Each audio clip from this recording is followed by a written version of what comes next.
กับสบายดีและสวัสดีเนาะพ่อแม่พี่น้องทั้งฝั่งลาวแล้วก็ฝั่งไทย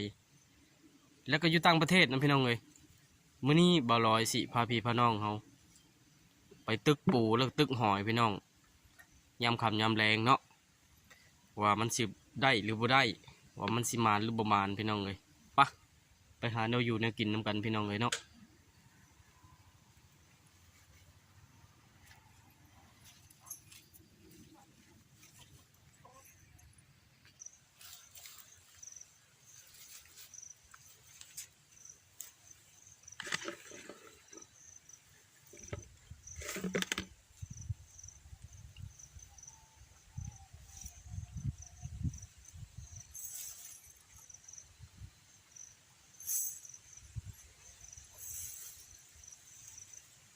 มาหดหนองเลยทุกคนเลย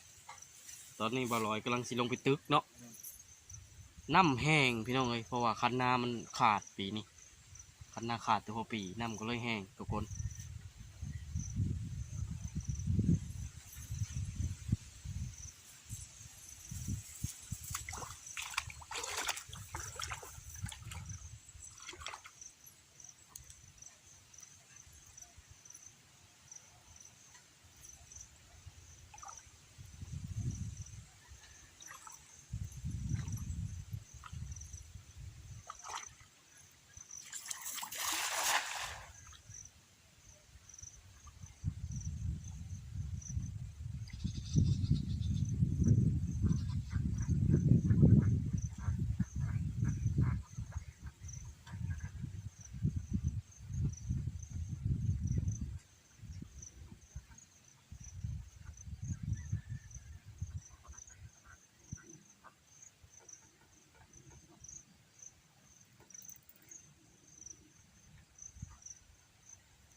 เทิกอยู่แต่บ่หลายพี่น้อง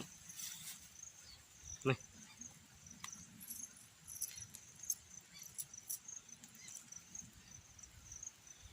เทิกบ่หลาย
ได้อยู่พี่น้องเอ้ย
อายุ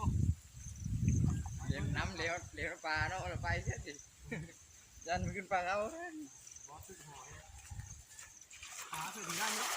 โอ้ยวันเทก็ต้องเป็นมุ้งอยู่ในตึกหอย อย่างนั้นมันห้องหัวเนาะเวลามันห้องมันกูว่าเชื่อแฮวรักหมูตอนนี้เลยนึกพอเราพุ่งมาก็ได้ลูกทำโดนวัดเก่งนั้นโอ้โหแล้วนะ เออ โอ้ดูลูกเป๊กแค่ตัวยางมันทั้งหมดเลย บอเลยบอ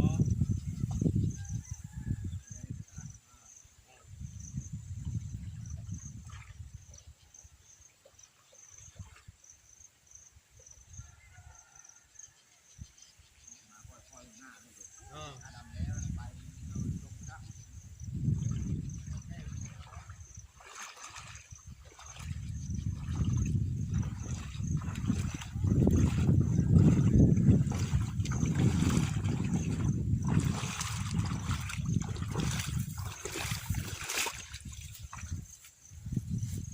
คือกระปูพร้อมทุกคนเลย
หาอยู่หากินยำค่ำยำแรงเนาะพี่น้องเนาะ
เชิญอยู่ทุกคนเลย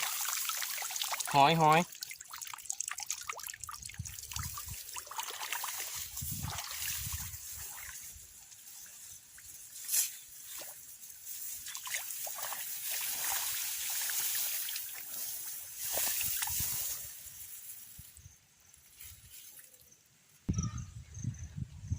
โอเคพี่น้องเลยบ่ร้อยก็ตึกมาหลายบาทก็ได้หอยอยู่หลายเติบทุกคนเนาะนี่พี่น้องพอได้อ้อได้แกงยำแรงอยู่ได้พี่น้องเลยโอ้ยหลายเติบทุกคนเลยทั้งได้ทั้งกระปูพร้อมพี่น้องเลยได้ทั้งปูทั้งหอยพร้อมเนาะบ้านนี้บ่ร้อยก็สิเมื่อแซ่ก่อนได้ทุกคนเลยเมื่อแซ่น้ำไว้ซะก่อนเนาะมื้ออื่นพุ่นแหละพี่น้องเลยจังสิเฮ็ดอยู่เฮ็ดกินชูพี่ชูน้องเฮากินเนาะสำหรับมื้อนี้บ่ร้อยก็ขอเวลากลับบ้านกับช่องก่อนคลิปนี้ขอฝากไว้สำนี้ก่อนทุกคนเลยขอขอบใจท่านผู้ชมทุกท่านเนาะขอขอบใจ